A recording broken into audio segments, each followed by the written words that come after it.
ఈరోజు వ్లాగ్ వచ్చేసి మనం వరి నారు పోసుకున్నప్పుడు మనకు వరి నాటడానికి పీకేటప్పుడు 10-20% వరకు మనకు నష్టం జరుగుతుంది. వరి ఏర్లు తెగి అలా ఇలా అని చెప్పి ఒక 10-15% నష్టం జరుగుతుంది.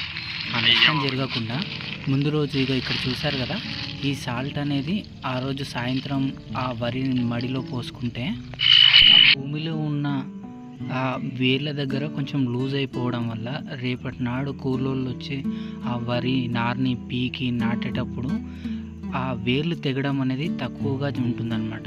దీనివల్ల మీరు నేను చెప్పాను కదా 10-15% లేదా 20% వరకు ఏర్లు అనేది తెగకుండా కాపాడుకోవచ్చు. ఇలా మీరు నలువైపులా ఉప్పు అనేది దొడ్డు ఉప్పు మీకు ఏ ఉప్పు అవైలబుల్గా ఉంటే ఆ ఉప్పు అనేది నలువైపులా తిరిగి చల్లుకోవాలి. చల్లుకున్నందువల్ల ఇలా చల్లుకోవడం వల్ల మీరు ఆశించిన దిగుబడి వచ్చే అవకాశం ఉంటుంది.